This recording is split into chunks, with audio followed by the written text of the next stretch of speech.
그날 예수님께서 집에서 나오셔서 바닷가에 앉으셨다. 많은 무리가 모여드니 예수님께서는 배에 올라가서 앉으셨다. 무리는 모두 물가에 서 있었다. 예수님께서 그들에게 비유로 여러 가지 일을 말씀하셨다. 예수님께서 이렇게 말씀하셨다. 보아라. 씨를 뿌리는 사람이 씨를 뿌리러 나갔다. 그가 씨를 뿌리는데 덜어는 길가에 떨어지니 새들이 와서 그것을 쪼아 먹었다. 또 덜어는 흙이 많지 않은 돌짝밭에 떨어지니 흙이 깊지 않아서 싹은 곧 났지만 해가 뜨자 타버리고 뿌리가 없어서 말라버렸다. 또 덜어는 가시덤불에 떨어지니 가시덤불이 자라서 그 기운을 막았다. 그러나 덜어는 좋은 땅에 떨어져서 열매를 맺었는데 어떤 것은 100배가 되고 어떤 것은 60배가 되고 어떤 것은 30배가 되었다. 귀 있는 사람은 들어라. 자, 한국이나 미국이나 요즘 땅값으로 인해서 많은 분들이 골머리를 앓고 있어요. 그렇죠. 사실 이 캐리 지역, 저희가 있는 지역이 땅이 많이 올랐죠. 땅값이 30% 40% 올랐는데 근데 사실 한국에 비하면 정말 세 발의 피긴 하죠. 한국은 지금 뭐 2배, 3배, 10만각 한 경우는 4배까지 땅이 천정부지로 치솟고 있고요. 땅값이. 그래서 집값도 당연히 엄청나게 높아졌어요. 그래서 많은 젊은 세대들이 이제는 내 집 마련을 포기하고 이 집이 마련되지 않으니까 이제 연애도 안 하고요. 결혼도 안 하고요. 출산도 안 하는 이 3포 세대라고 하죠. 세 가지를 포기한 3포 세대 혹은 이제 N포 세대가 나왔어요. 연애, 결혼, 출산도 아니고 이제 모든 걸 다 포기해. 취미도 포기, 다 포기하는 그런 세대에 살아가고 있는 우리를 발견하게 돼요. 사실 제가 뭐 제 아내한테도 농담으로 이렇게 얘기했는데 이제 우리 한국 가면 집 살 생각하지 말자. 그런 얘기도 우스갯소리로 하고 있는데 정말 이 좋은 땅을 얻는 것, 이 좋은 집을 얻는 것이 참 중요한 일이에요. 그것이 이루어지지 않으면 사실 이 땅에서 살아가는 게 참 어려운 일이죠. 자, 그런데 우리가 기억해야 할 사실이 있습니다. 이 좋은 땅 혹은 좋은 집을 얻는 일이 이 현대 사회에만 국한된 문제는 아니라는 거예요. 여러분 고대 4대 문명 아시나요? 고대 4대 문명. 4개의 문명이 있습니다. 첫 번째 이집트 문명이 있죠. 그리고 메소포타미아 문명이 있고요. 그 다음에 인더스, 인도 문화 문명이 있고요. 또 마지막으로 중국 문명이 4가지 문명이 있는데 이 4가지 문명이 공통적으로 공유하는 한 가지가 있어요. 뭔지 아십니까? 그렇죠. 아주 큰 강을 끼고요. 비옥한 옥토 있죠. 땅이 좋은 곳을 중심으로 사람들이 모여서 문명을 시작했다라는 것이죠. 그것이 뭘 의미합니까? 이 인간이 살아가는 데 있어서 좋은 땅을 얻는 것이 현대 문명뿐만 아니라 이 고대 문명부터 너무나 중요한 문제였고 소출을 맺고 이 생명을 이어나가는 데 있어서 좋은 땅을 얻는 것은 아주 큰 문제였다는 것이죠. 자, 그렇다면 좋은 땅을 갖고 있는 게 인류의 물질적인 문제기만 할까? 오늘의 예수님의 비유의 말씀을 보면요. 바로 이 영적인 땅 있죠. 영적인 옥토를 얻는 것이 우리의 영원한 생명과 아주 정확하게 직결되어 있는 것이라고 예수님께서 말씀하십니다. 그래서 오늘 말씀을 들으시면서 여러분의 마음 안에 어떤 종류의 땅을 갖고 계신지 한번 돌아보는 시간이 되시길 바라요. 그래서 오늘의 타이틀이 뭐죠? 설교의 제목은 여러분은 어떤 땅 주인이십니까? 하는 거죠. 자, 우리가 이제 부동산을 하다 보면 좋은 땅 얻는 거 굉장히 중요하잖아요. 자, 그런 와중에 더 기억하셔야 될 게 뭐냐? 여러분의 마음에 어떤 땅이 있는지가 더 중요하다는 사실 기억하세요. 이 땅에서 잘 될 수 있습니다. 하지만 마음의 땅이 잘못되어 있다면 그 바른 열매가 맺어지지 못하고 바른 영원을 맞이하지 못할 수 있다는 것을 기억해 주셨으면 좋겠어요. 자, 제가 비유에 대해서 좀 설명을 드릴게요. 예수님이 비유를 90개 정도를 주십니다. 자신이 가르치는 데 있어서. 자, 오늘의 비유의 가르침은요, 굉장히 특별해요. 왜 그러냐면 예수님께서 비유로 가르치실 때 대부분은요, 설명을 직접 안 하세요. 해석을. 이게 뭐고 저게 뭐고 이걸 설명을 안 하시는데 유이하게 2개의 비유에 대해서 정확하게 설명해 주십니다. 자, 오늘의 비유가 그 2개 중에 하나고요. 또한 여러분이 비유가 그럼 뭐냐라고 물으시면 비유는 이렇게 이해하시면 됩니다. 비유는 일상에서 일어날 법한 이야기를 통해 영적 또는 윤리적 진리를 가르치는 것을 말해요. 그러니까 우리가 쉽게 말하면 예화를 든다고 하잖아요. 그래서 비유는 사실 굉장히 효과적인 가르침이에요.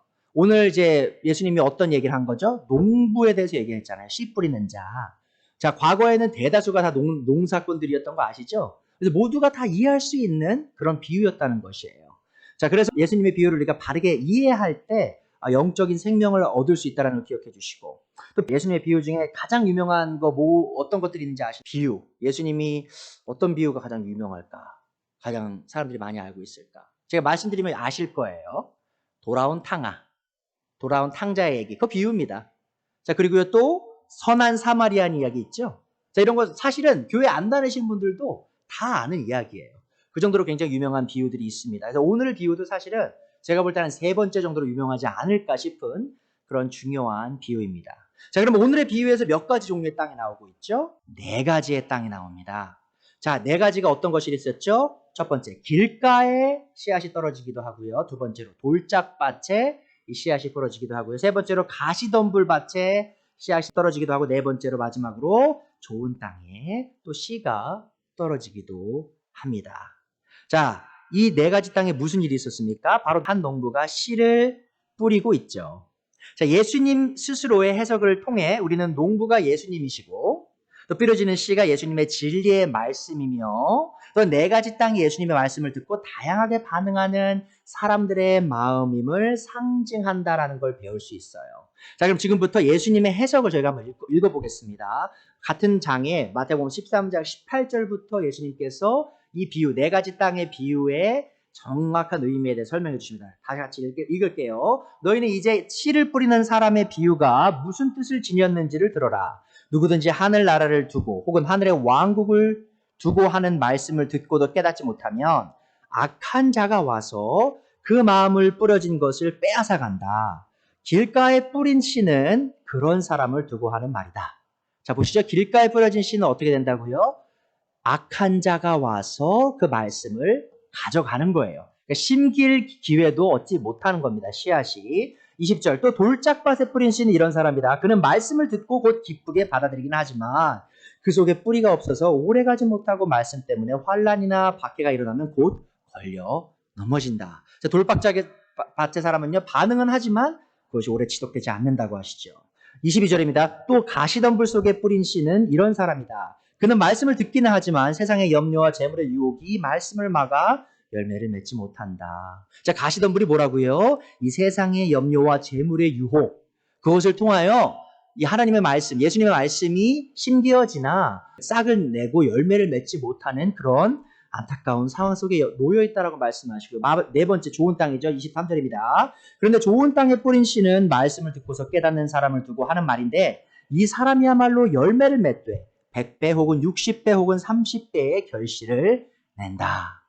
자, 예수님께서 아주 정확하고 간단 명료하게 이 네 가지 땅이 어떠한 땅들인지 영적인 설명을 해주셨습니다. 이제부터 예수님의 설명하신 이 각각의 땅을요, 우리가 하나하나 자세히 공부해 보도록 할 겁니다. 자, 그래서요, 중요한 게 뭐냐면 9절에 다시 보시면 귀 있는 사람은 들어라 라고 예수님께서 말씀하시죠. 자, 그럼 네 가지 땅이 나온다고 했잖아요. 길가, 돌짝밭, 그리고 가시덤불밭, 좋은 땅. 이 네 가지 땅 중에 정말 귀 있는 자가 누구인지 구분을 할 필요가 있거든요. 자, 그것을 한번 공부해 보도록 했으면 좋겠어요. 자, 그리고 네 종류의 땅의 마음을 가진 사람들이 누구가 참된 그리스도인이고 누가 그리스도인이 아닌지 한번 살펴보도록 하겠습니다. 자, 첫 번째죠. 길가의 사람들. 자, 길가의 사람은요, 예수님의 말씀을 듣고도 전혀 깨닫지 못하는 사람들입니다. 자, 4절에 나오죠. 그가 씨를 뿌리는데 더러는 길가에 떨어지는 새들이 와서 그것을 쪼아 먹었다. 무슨 의미입니까? 19절에 예수님께서 설명하시죠. 누구든지 하늘의 왕국을 두고 하는 말씀을 듣고도 깨닫지 못하면 악한 자가 와서 그 마음에 뿌려진 것을 빼앗아 간다. 길가에 뿌린 씨는 그런 사람을 두고 하는 말이다. 자, 길가의 땅은 어떤 상태입니까? 많은 사람들이 수레로 밟고요, 발로 밟고 지나간 땅은요, 아주 단단한 상태예요. 그렇죠? 땅이 정말 단단하면 어떠한 많은 씨앗을 뿌리든지 이 씨앗들이 표면을 뚫고 들어가지 못하여 노출되죠. 밖으로 노출됩니다. 이 단단한 표면에 뿌려진 씨앗은 날짐승의 맛있는 간식거리가 될 뿐이라는 것이죠. 그래서 흥미로운 사실이 있습니다. 예수님께서 이 새들, 이 씨앗을 쪼아 먹는 새들을 악한 자라고 부르세요. 자, 그런데 같은 비유가요, 마가복음에도 나오고 누가복음에도 나오는데 각각 마가와 누가는요, 이 악한 자가 사탄이며 마귀이다라고 설명을 합니다. 자, 다시 한번 말씀드릴게요. 이 길가의 마음을 가진 사람에게 어떤 일이 일어나죠? 그러면 예수님의 말씀을 듣긴 들어요, 귀로. 자, 근데 씨앗이 뿌려지긴 했는데 그 씨앗을 누가 훔쳐간다고요? 바로 사탄이 와서 금세 훔쳐간다라는 것입니다. 여러분, 미국에서요, 자신이 그리스도인이라고 말하는 사람들 중에 40% 되는 사람들이요, 사탄이 실제적인 존재가 아니라 상징적인 존재로 믿습니다. 그러니까 교회를 나가는 사람들 중에 자신이 그리스도인이라고 생각하는 사람 중에 거의 반 가까이 되는 사람들이 이 사탄이 실제적 존재가 아니라고 생각하는 거예요. 자, 근데 오늘의 말씀에서 예수님께서 뭐라고 말씀하십니까? 사탄은 단순히 실제로 존재할 뿐만 아니라 말씀이 뿌려질 때 무슨 일을 한다는 거예요. 자, 그런데 중요한 게 있습니다. 이 사탄은요, 사탄과 그의 천사들은요, 정말 똑똑해요. 그래서 어떤 사람이 길가의 마음을 가졌는지 너무 잘 압니다. 그래서 그런 사람들이 만화의 말씀을 들었을 때, 예수님의 말씀을 들었을 때 잽싸게 와서 그들의 그 뿌려진 씨앗을 그들의 마음에서 훔쳐가는 그런 존재가 바로 사탄과 그의 천사들이라는 것이죠. 그럼 한번 생각해 보세요. 오늘 일요일이죠. 일요일날, 주일날요, 전 세계 수천만 명, 수백만 명에 되는 사람들이 하나님의 말씀을 들으려 이 교회에 나오죠. 자, 그런데 그 중에 너무나 많은 사람들이요, 이 뿌려진 하나님의 말씀을 길가의 마음으로 받아들여 그대로 방치한다는 것이죠. 그럼 방치된 하나님의 말씀이 어떻게 될까요? 바로 사탄과 그의 천사들이 금세 훔쳐가게 된다는 것이죠. 자, 근데 이런 사람들 있죠. 마음이 단단한 길가와 같은 사람들의 흥미로운 한 가지 사실이 있는데요. 이 사람들은요, 예수님의 가르침을 들으면 들을수록 그들의 마음이 더욱더 단단해지고요. 또 그로써 예수님을 더욱더 적대하는 사람들이 된다는 것입니다. 여러분 기억하십니까? 사복음서를 읽으면 그 중에 나오는 사람들 중에 예수님의 가장 큰 대적이 누구였죠? 바로 바리새인과 서기관들, 또 사두개인들이에요. 이 사람들이 누구였냐면 바로 유대 종교 안에서 굉장히 높은 위치에 있었던 종교 지도자들이었다는 것이죠. 자, 이 모두는 유대 사회의 영적인 지도자였지만 자신들의 메시아이신 예수님을 알아보지 못했고요. 또한 예수님을 배격했습니다. 결국 예수님을 십자가에 넘은 사람들이 누구죠? 바로 바리새인, 서기관, 사두개인들이에요. 자, 이 사람들이 예수님의 대적으로 성경에 나옵니다. 자, 그런데 이 사람들이 처음부터 예수님을 대적했을까요? 그렇지 않아요. 처음에는요, 이 사람들이 예수님의 말씀을 들으러 옵니다. 왜냐하면 흥미를 느꼈어요. 이 사람이 스스로를 랍비라고 하는데, 아주 위대한 선생이라고 하는데, 그럼 이 사람이 뭐라고 가르치는지 한번 들어보자 하면서 직접 갑니다. 예수님의 말씀을 들어요. 자, 근데 무슨 일이 일어나죠? 이들의 말씀을 들으면 들을수록 이 사람들이 예수님을 더 증오해요. 싫어하기 시작해요. 왜 그럽니까? 바로 예수님의 진리의 말씀이 자신들의 죄악과 위선을 더욱 드러냈기 때문이죠. 자, 그들은 그래서 예수님의 가르침에 환멸을 느끼고요. 결국 스스로를 예수님의 십자가에 내모는 그런 큰 죄를 짓는 사람들로 만들어버립니다. 사실 이 길가의 마음을 가진 사람들이 신자인지 불신자인지 구분하는 것은 어렵지 않습니다. 왜냐하면 이분들은 예수님의 말씀을 듣고도요, 아무런 변화가 없어요, 삶에. 오히려 이분들은 예수님을 더욱더 증오하기만 하고 마음을 더욱더 강팍하게 하기만 할 뿐이라는 것이죠. 참된 그리스도인인지 아닌지 헷갈리기 쉬운 부류는 바로 두 번째와 세 번째 밭입니다. 두 번째 밭이 뭐였죠? 돌짝밭이고요. 세 번째 밭이 바로 가시덤불 밭이었습니다. 그래서 지금부터는 이제 돌짝밭과 가시덤불 밭을 볼 건데, 제가 결론부터 말씀드리면 이 돌짝밭도 가시덤불 밭도요, 사실 그리스도인들이 아니에요. 근데 많은 분들이 이것을 이제 그리스도인이지만 이럴 수 있다라고 해석을 하시는데, 제가 왜 그것이 틀렸는지 오늘 설명해 드리도록 하겠습니다.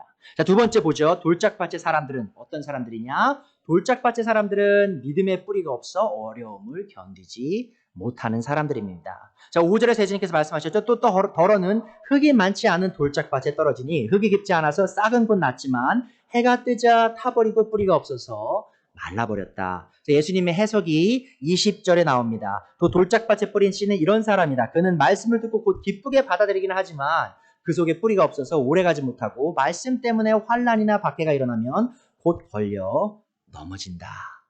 자, 보세요. 돌짝밭은 어떤 상태의 밭입니까? 이 밭에는 약간의 흙이 있기 때문에 말씀의 씨앗이 싹을 맺기 시작해요. 여러분 아시죠? 완두콩에 이제 물 이렇게 살짝 넣으면 싹이 살짝 피잖아요. 그런 것 같은 상태가 되는 것입니다. 이 싹이 났다는 말은요, 이 돌짝밭인 사람의 겉으로 보기에는 기쁨으로 이 복음의 말씀에 반응한 것처럼 보인다는 것이죠. 자, 그런데 문제가 있습니다. 이게 이 돌짝밭에 뿌려진 씨앗의 문제가 뭐죠? 싹은 텄을지 모르지만 뿌리가 없었다는 것이죠. 자, 그로 인해서 해가 뜨자 어떤 일이 일어납니까? 이 씨앗이 마르고 금세 타버린다는 것이죠. 자, 예수님의 해석에 따르면요, 해가 떴다는 것은 말씀을 믿는 믿음으로 오는 어려움과 박해가 오는 것을 의미합니다. 이 돌짝밭의 마음을 가진 사람은 예수님의 은혜로운 가르침에 잠깐 혹해요. 그래서 변한 것 같아요. 하지만 예수님을 따를 때 오는 그런 어려움들이 있죠. 그런 것을 견딜 믿음은 없다라는 것입니다. 여러분, 제가 전에 제자의 의미에 대해서 2번 설교한 건 기억하시는지 모르겠어요. 저희가 공부했던 본문입니다. 마가복음 8장 34절, 35절을 보시면 예수님께서 자신의 제자가 되는 방식을 이렇게 설명하세요. 그리고 예수께서 제자들과 함께 무리를 불러놓고 그들에게 말씀하셨다. 나를 따라오려고 하는 사람은 어떻게 해야 돼? 첫 번째, 자기를 부인하고, 두 번째, 자기 십자가를 지고, 세 번째, 나를 따라야 한다. 자, 보세요. 예수님을 따르기 위해 애초에 시작점에 필요한 게 뭡니까? 자기 부인과 십자가를 지는 거예요. 그것은 고난을 의미합니다. 자, 누구든지 제 목숨을 구하고자 하는 사람은 잃을 것이요, 누구든지 나와 복음을 위하여 제 목숨을 잃는 사람은 구할 것이다. 자, 이 돌짝밭의 마음을 가진 사람들은요, 사실 예수님의 은혜를 받길 원하는 사람들이에요. 그래서 예수님의 복음을 들을 때 기쁨으로 반응하죠. 자, 그런데 문제가 있습니다. 이분들에게는요, 예수님의 생명보다 자신들의 생명이 더 중요해요. 예수님께서 35절에 말씀하셨죠. 누구든지 제 목숨을 구하고자 하는 사람은 어떻게 된다고요? 그 생명을 잃을 것이요. 누구든지 나와 복음을 위하여 제 생명을 잃고자 하는 사람은 얻을 것이라고 했잖아요. 자, 이분들, 돌짝밭의 마음을 가진 분들은 이 예수님의 이 말씀을 듣고 반응은 하나 예수님의 참된 가치는 알지 못하는 사람들이고요. 그로 인하여 그들은 자신의 생명을 얻고자 하기에 그 생명을 잃게 될 것이라는 것입니다. 자, 그러면 사복음서에 나온 사람들 중 어떤 사람이 이 돌짝밭의 마음을 가진 사람들이었을까요? 여러분 아십니까? 예수님께서 이 땅에 인간으로 오시고 공생의 그 사역, 마지막 3년간, 돌아가시기 전에 3년간 사역하셨을 때 예수님은요, 슈퍼스타였어요. 그 당시에 당대의 가장 유명한 사람이었다는 것이죠. 왜 그렇죠? 예수님이 기적을 행하셨죠. 이적을 행하셨죠. 그리고 아주 은혜로운 말씀으로 많은 사람들을 가르치셨어요. 이 많은 사람들이요, 사실은 예수님을 따르면서 자신을 예수님의 제자라고 부르기까지 했다라는 겁니다. 자, 그런데요, 이들의 문제가 있었어요. 문제가 뭐냐면 처음에는 예수님께 혹했어요. 예수님의 기적이 좋았어요. 예수님의 가르침이 좋았어요. 자, 그런데 예수님이 어느 순간부터 자기들이 이해하기 힘든 말씀을 하세요. 좀 전에 뭐라고 말씀하셨죠? 너희 자신을 부인하고 십자가를 지고 나를 따라라 이렇게 말씀하시죠? 좀 어떨 때는 이렇게 말씀하세요. 너희가 내 살을 먹지 않고는, 내 피를 마시지 않고는 영원한 생명을 얻을 수 없다. 자, 이런 어려운 말씀을 하시니까 이 사람들이 이제 자신의 등을 돌리기 시작해요. 자, 그리고 종교에는 어떻게 등을 돌리죠? 그런데 부활절 한 일주일 전쯤에 사실은 예수님께서 예루살렘을 입성하시는 귀한 일이 있습니다. 자, 그때 나귀를 타시고요. 그 예루살렘에 들어가실 때 사람들이 예수님께 어떻게 반응했는지 아세요? 호산나, 다윗의 자손이요. 하나님의 이름으로 오시는 그분을 찬양합시다 하면서 수많은 군중들이요. 예수님을 다 찬양하고요. 메시아로서, 자신들의 왕으로서 받아들여요. 떠받들어요. 자, 그런데 같은 군중들이 일주일 뒤에 뭐 하는지 아십니까? 빌라도 앞에 서서 이 사람을 십자가에 못 박아라라고 외치기 시작해요. 한번 보세요. 똑같은 군중이에요. 일주일 전에는 예수님을 자신의 왕으로서 하나님을 찬양하면서 지켜 올렸어요.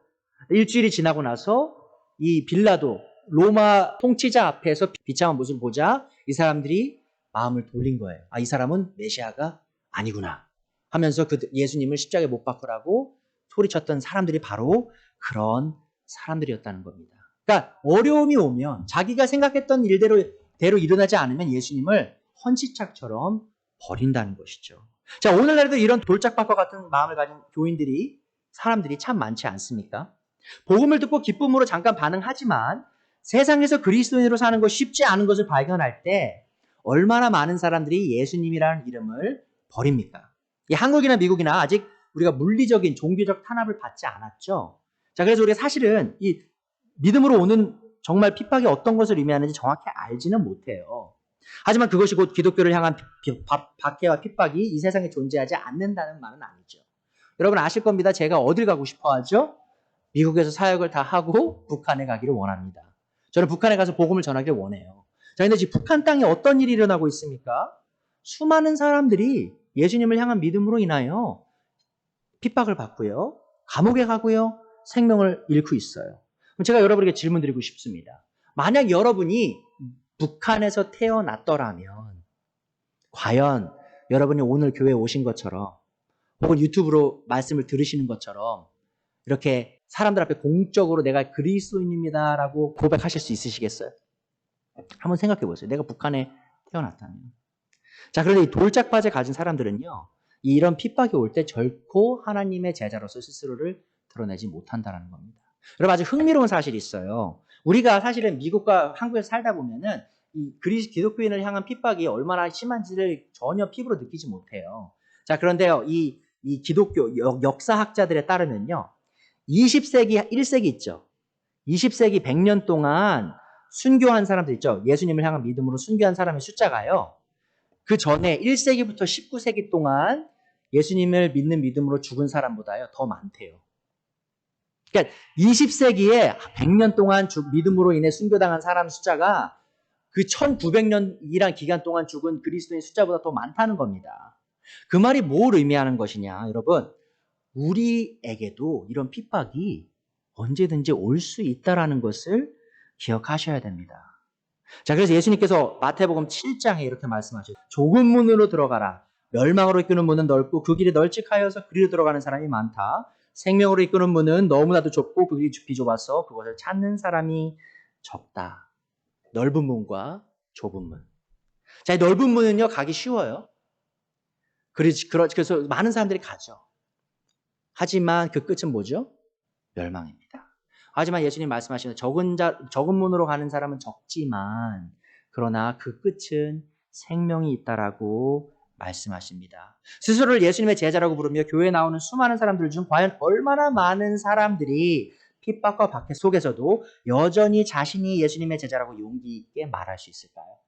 여러분 다른 사람 생각하지 마시고요. 여러분 스스로 한번 생각해 보세요. 내가 정말 누가 칼을 쥐고 내 목에 대고 너가 정말 예수님을 여전히 믿냐? 믿으면 죽는다라고 할 때 내가 여전히 예수님을 믿습니다라고 고백할 수 있는가? 그것을 한번 돌이켜 볼 필요가 있습니다. 우리는 넓고 평탄하지만 멸망으로 이끄는 넓은 문에 들어가는 것이 아니라 비좁고 힘들지만 영생으로 이끄는 좁은 문으로 들어가야 한다는 것이죠. 그것이 바로 돌짝밭을 가진 사람의 마음과 그렇지 않은 사람의 차이가 된다는 것을 기억해 주셨으면 좋겠어요. 자, 세 번째 밭입니다. 바로 가시덤불 밭이죠. 자, 가시덤불 밭의 사람은 마음이 어떤 사람이죠? 이 가시덤불의 밭의 사람은 세상을 사랑하여 열매를 맺지 못하는 사람입니다. 7절에 이렇게 말씀하시죠. 마태복음 오늘의 본문 7절입니다. 또 더러는 가시덤불에 떨어지니 가시덤불이 자라서 그 기운을 막았다. 자, 22절에서 이렇게 해석하시죠. 또 가시덤불 속에 뿌린 씨는 이런 사람이다. 그는 말씀을 듣기는 하지만 세상의 염려와 재물의 유혹이 말씀을 막아 열매를 맺지 못한다. 자, 보세요. 가시덤불의 밭의 영적인 상태는 어떻습니까? 가시덤불인 사람들은요, 예수님의 말씀을 계속해서 듣지만 세상의 염려와 재물의 유혹으로 인해 열매를 맺지 못합니다. 자, 근데 여러분 한번 생각해 보세요. 세 번째 사람, 이 가시덤불인 사람, 그리스도인일까요? 아닐까요? 왜냐면 우리가 그리스도인이지만 열매 못 맺는 사람들도 많이 있잖아요. 자, 그렇게 생각하기가 쉬워요. 자, 그런데 중요한 게 있습니다. 우리가 계속 마태복음 공부했죠? 사실 마태복음을 처음부터 끝까지 쭉 읽어보시면요. 여러분들이 반복해서 발견하게 되는 진리가 있습니다. 그 진리는 뭐냐면 선한 열매를 맺지 못하는 사람은 멸망에 처한다는 것이죠. 자, 그게요 마태복음에 나오는 많은 큰 주제 중에 하나입니다. 선한 열매를 맺는 나무만이 나중에 구원에 이를 것이다. 자, 마태복음 3장 8절에서 10절에서 침례자 요한이 이렇게 말합니다. 회개에 알맞은 열매를 맺어라. 자, 맺지 못하면 어떻게 되죠? 10절에 도끼를 이미 나무 뿌리에 갖다 놓았으니 좋은 열매를 맺지 않는 나무는 어떻게 된다고요? 다 찍어서 어디에 던져집니까? 불 속에 던져질 것이다. 그러니까 여러분, 이 가시덤불의 사람이요. 단순하게 나는 그리스도인이지만 나 열매가 없어요. 그런 게 아니에요. 마태복음을 처음부터 끝까지 쭉 읽어보시면 열매 없으면요 곧 멸망입니다. 또 마태복음 7장 16절에서 예수님께 뭐라고 말씀하셨습니까? 너희는 그 열매를 보고 그들을 알아야 한다. 18절 좋은 나무가 나쁜 열매를 맺을 수 없고 나쁜 열매가 좋은 열매를 맺을 수 없다. 좋은 열매를 맺지 않는 나무는 어떻게 된다고요? 찍혀서 불 속에 던져진다. 그러므로 너희는 그 열매를 보고 그 사람을 알아야 한다. 여러분 보십시오. 예수님께서 또 그 침례자 요한이 계속 반복해서 가르친 게 이거예요. 너희가 삶에 바른 열매가 없으면 너희의 끝은 불구덩이다. 자, 그렇다면 다시 한번 묻겠습니다. 이 가시덤불에 뿌려진 씨앗이 싹은 트고 뿌리는 조금 내렸을 수 있으나 열매를 맺지 못했다는 게 뭘 의미하는 겁니까? 이것은 멸망에 처하는 사람들의 모습이라고 우리는 결론을 내릴 수가 있어요. 자, 여러분의 마음은 어떻습니까? 여러분은 세상의 염려와 재물의 유혹으로 인해 예수님의 제자로서 예수님을 바르게 따르지 못하고 있는 것은 아닌지 돌이켜볼 필요가 있다라는 것입니다. 그런데 예수님의 제자 중에요. 세상의 염려와 재물의 유혹으로 인해 멸망한 사람이 한 명 있었어요. 그 사람이 누군지 기억하세요? 가롯 유다입니다. 가롯 유다는요. 3년 동안 예수님을 아주 신실하게 따르는 것 같았어요. 제가 지난 시간에 말씀드렸죠. 거짓 사도들도요. 이적과 기적을 행할 수 있습니다. 여러분 예수님의 제자들이요. 12명이 나가고요. 70명이 나가는 식으로 해서 이적을 행하고 마귀를 내쫓고 병을 고치고 그런 일들을 행했어요. 근데 여러분 가롯 유다도 그런 일을 했을까요? 안 했을까요? 했습니다. 그런 걸 하지 않았다면 다른 제자들이 다 이상하게 여겼을 거예요. 왜?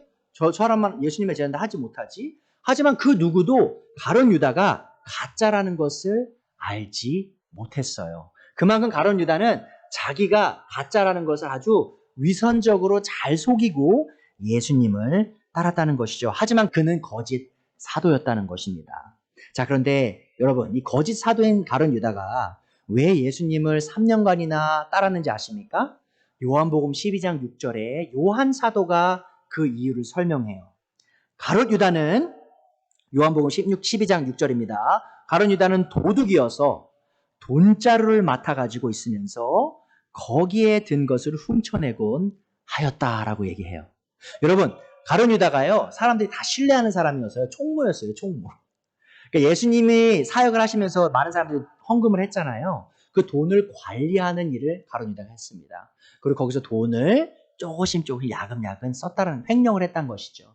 더 나아가서 가롯 유다가 예수님을 왜 배반합니까? 돈에 눈을 멀죠.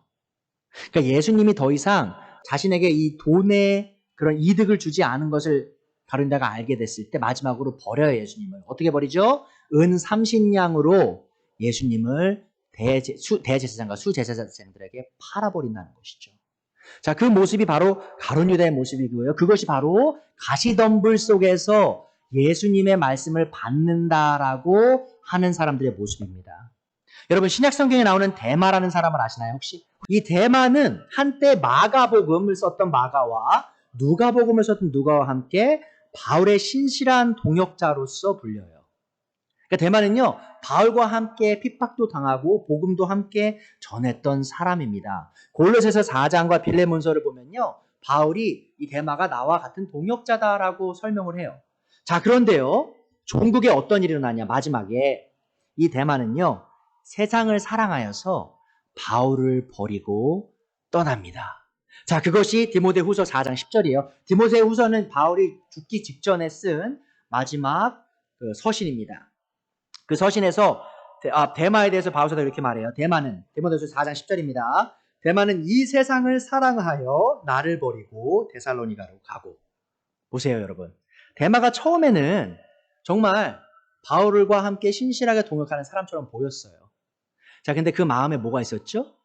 세상을 사랑하는 마음이 엄청 컸던 사람인 것입니다.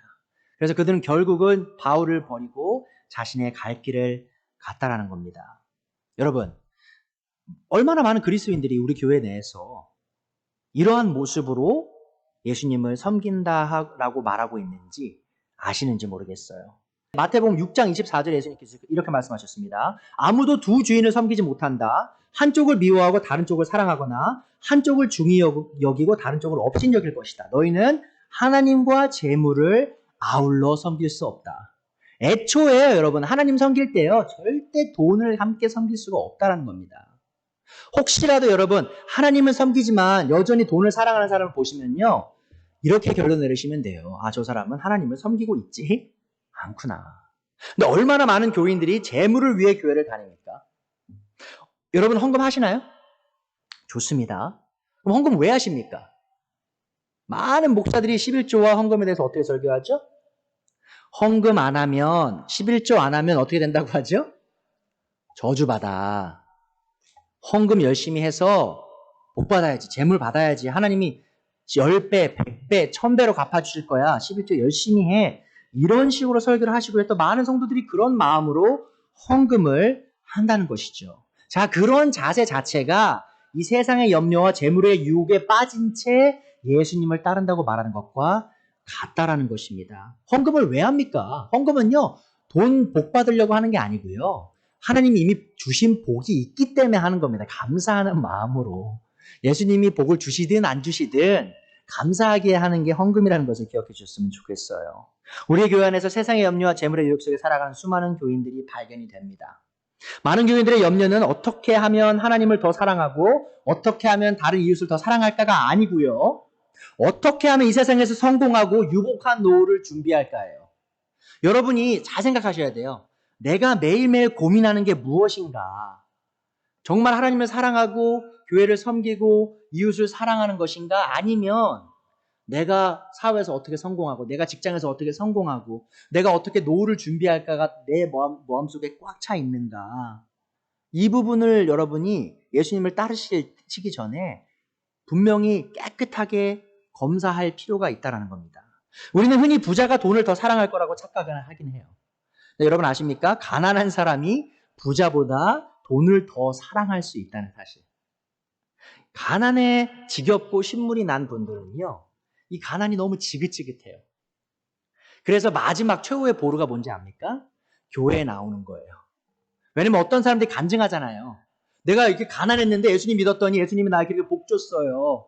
나에게 돈 주셨어요. 나에게 좋은 직장을 주셨어요. 자, 그러니까 이 가난에 찌드신 분들이 두 가지 선택하죠. 하나는 복권, 또 다른 하나는 교회예요. 교회에 나와서 이 가난을 벗어나기 위해 정말 이 어려운 삶을 벗어나기 위해 예수님께 간절히 기도한다는 것이죠. 자, 그것이 무슨 마음입니까? 하나님을 사랑하는 마음으로 교회에 나오는 겁니까? 돈을 사랑하는 마음으로 나오는 거예요. 자, 그런 마음을 가지신 분들은요, 가시덤불 속에 있는 사람들이라는 것을 기억하셔야 됩니다. 자, 근데 예수님은 뭐라고 가르치시죠? 마태복음 6장 31절에서 33절. 예수님 뭐라고 말씀하십니까? 그러므로 무엇을 먹을까, 무엇을 마실까, 무엇을 입을까 하고 걱정하지 말라. 여러분, 우리 걱정은 뭡니까? 어떻게 하면 우리가 돈을 더 많이 벌까죠? 자, 근데 예수님이 뭐라고 말씀하세요? 그런 걱정 그만해라. 이 모든 것은 모두 이방 사람들이 구하는 것이요. 이방 사람은요, 믿음이 없는 사람을 말하는 겁니다. 너희의 하늘 아버지께서는 이 모든 것이 너에게 필요하다는 것을 아신다. 여러분, 여기에 믿음이 있는 거예요. 여러분이 걱정하시기 전에요. 이미 하늘의 아버지께서 다 아세요. 사실 오늘 마태복음 6장 31절 전에 예수님 뭐라고 말씀하시는지 아십니까? 공중의 새를 봐라. 씨를 뿌리지도 않고 거두지 않고 곡간을 모아들이지도 않으나 너희 하늘의 아버지께서 그들을 먹이시지 않니? 길가에 있는 꽃을 봐라. 하룻밤이면 없어지는 저 꽃들도 예수님 하나님께서 너무 아름답게 입히시지 않니? 그러니까 너희가 먹을 거, 뭘 먹을까, 뭘 입을까 걱정하지 마라. 하늘의 아버지께서 너에게 필요를 채울 것이다 라고 하시는 거예요. 자, 33절에 뭐라고 말씀하십니까? 너희는 먼저 하나님의 나라와 하나님의 왕국과 그분의 의를 구하여라. 그리하면 이 모든 것을 너희에게 더하여 주실 것이다. 여러분, 하나님께서 그러면 먹는 거, 입는 거 안 주신다 이게 아니에요. 분명히 주십니다. 그런데 우리의 염려, 정말 좋은 밭의 마음을 가진 사람의 염려는 뭐죠? 바로 하나님의 왕국과 그분의 의를 구하는 거예요. 그러면 그때 하나님께서 그 나머지 모든 필요들을 다 아시고 채우신다는 약속을 하셨다는 겁니다. 여러분 기억하세요. 우리의 삶의 목적은요, 이 땅의 번영이 아닙니다. 여러분 아메리칸 드림 아시죠? 우리가 미국에 이민 온 사람들로서 잘 알아요. 아메리칸 드림이 뭔지. 이 아메리칸 드림의 철학과 성경의 가르침이 얼마나 다른지 아십니까? 아메리칸 드림은 뭐라고 얘기하죠? 열심히 일하고 야망을 가져서 너의 원하는 것을 이루어라. 기회를 사용해서 더 많은 부를 축적하고 더 나은 노후를 준비해라. 너가 가진 것으로 만족하지 마라. 점점 더 앞으로 더 많은 것을 축적해라 이거죠. 그게 아메리칸 드림이에요. 자, 그런데 디모데전서 6장 6절에서 바울 사도께서 뭐라고 가르치십니까? 자족할 줄 아는 사람에게는, 만족할 줄 아는 사람에게는 경건이 큰 이득을 줍니다. 우리는 아무것도 세상에 가져오지 않았으므로 아무것도 가지고 떠날 수 없습니다. 자, 우리는 먹을 것과 입을 것이 있으면 그것으로 뭐라고요? 만족해야 할 것입니다. 여러분 보세요. 이게 성경의 가르침이에요. 먹고 마실 게 있고 입을 게 있으면요, 그걸로 만족하라고 하시는 거예요. 자, 보세요. 그 9절에 그러나 부자가 되기를 원하는 사람요, 보십시오. 단순히 부자인 사람을 말하는 게 아니고요, 부자가 되기를 원하는 사람, 그 야망을 가지는 사람에 대해서 말씀하십니다. 유혹과 올무와 여러 가지 어리석고도 해로운 욕심에 떨어집니다. 이런 것들은 사람을 파멸과 멸망에 빠뜨립니다. 뭐라고요? 부자가 되고자 하는 마음이 우리를 파멸과 멸망에 빠뜨린다라고 얘기하고 있어요. 돈을 사랑하는 것이 모든 악의 뿌리입니다. 돈을 쫓다가 믿음에서 떠나 헤매기도 하고 많은 고통을 겪기도 한 사람들이 더러 있습니다. 제가 두려운 바는요, 더러 있는 게 아니라 너무 많은 사람들이, 교회 안에 있는 너무 많은 사람들이 이 부자가 되기를 원하는 마음, 돈을 사랑하는 마음으로 인해 멸망 속에 처하고 있지 않은가 하는 것이에요. 하나님의 사람은 돈과 세상을 사랑하기보다 하나님의 속한 것을 사랑해야 합니다. 돈과 세상의 번영보다 의와 경건과 믿음과 사랑과 인내와 온유를 쫓기 위해 우리에게 필요한 것이 뭐죠? 바로 좋은 땅인 마음을 갖고 있어야 그런 풍성한 열매를 맺을 수 있다는 겁니다. 자, 마지막으로 제가 간단하게 이 좋은 땅에 대해서 말씀드릴게요. 그렇다면 좋은 땅은 무엇이냐? 좋은 땅의 마음을 가진 사람은요, 말씀을 듣고 그것을 믿음으로 깨달아요 풍성한 열매를 맺는 사람입니다. 보세요. 8절입니다. 그러나 더러는 좋은 땅에 떨어져서 열매를 맺었는데 어떤 사람은 100배가 되고 어떤 것은 60배가 되고 어떤 것은 30배가 되었다. 그런데 좋은 땅에 뿌린 씨는 말씀을 듣고서 깨닫는 사람을 두고 하는 말인데 이 사람이야말로 열매를 맺되 100배 혹은 60배 혹은 30배의 결실을 낸다. 여러분 보십시오. 이 말씀을 깨닫는 자가 단 한 명밖에 없어요. 한 땅밖에 없습니다. 예수님께서 23절 뭐라고 하셨죠? 좋은 땅에 뿌린 씨는 말씀을 듣고서 깨닫는 사람을 두고 하는 말이라고 하죠. 여러분, 네 가지 땅 중에 정말 이 말씀을 깨달은 자는요, 땅은요, 한 개밖에 없어요. 바로 좋은 땅이라는 겁니다. 좋은 땅의 마음을 가진 사람은 생명의 말씀을 믿음으로 받아들이고 풍성한 열매를 맺습니다. 그들은 예수님의 말씀을 들을 자세가 되어 있어요. 그들은 언제나. 여러분, 잘 생각하십시오. 이 좋은 땅을 가진 사람은요, 교회에 올 때 이런 마음으로 와요. 아직 목사님이 뭘 가르칠지 몰라요. 그렇죠? 근데 그 마음이 어떻게 되냐면 오늘 하나님이 목사님을 통해 어떤 말씀을 주시든지 나는 그걸 순종할 거야 하고 마음을 먹은 사람이에요.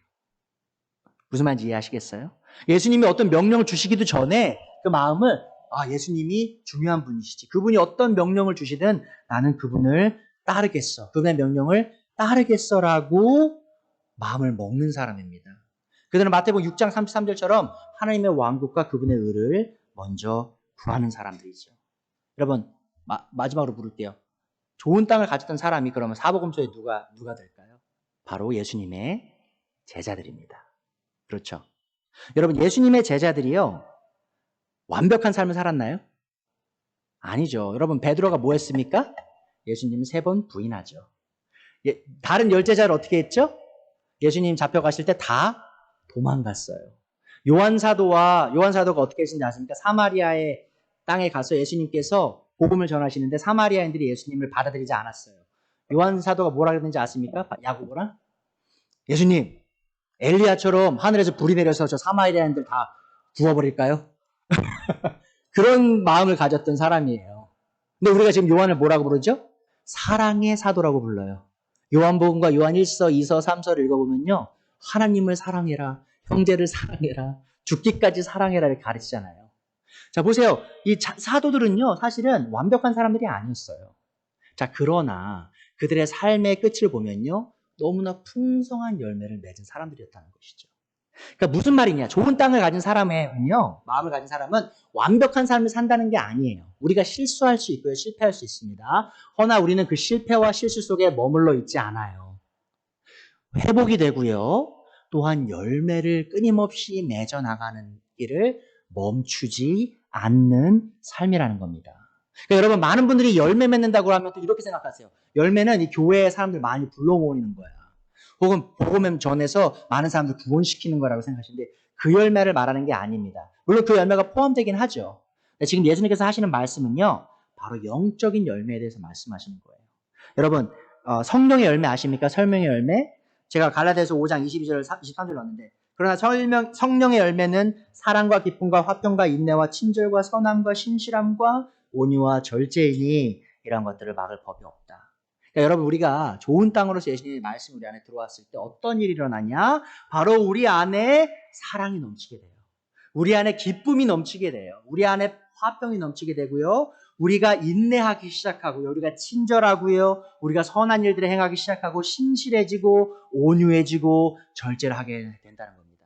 이러한 것들이 우리가 좋은 땅으로서 예수님의 말씀을 받을 때 우리 안에서 자라나서 풍성한 열매를 맺는다는 것이죠. 농사 짓는 것은 마치 도박과 같아요. 왜냐하면 농사는요, 내가 아무리 좋은 스킬을 갖고 있고 아무리 좋은 노하우를 갖고 있고 아무리 열심히 해도요, 하늘이 도와주지 않으면, 날씨가 도와주지 않으면 한 해 농사가 망할 수 있고요, 해충이 나오기 시작하면 망할 수 있어요. 여러분 아십니까? 요즘에 한국에, 제가 어제 뉴스에서 봤는데 지금 벌꿀들이 폐사를 하고 있어요. 한국에서.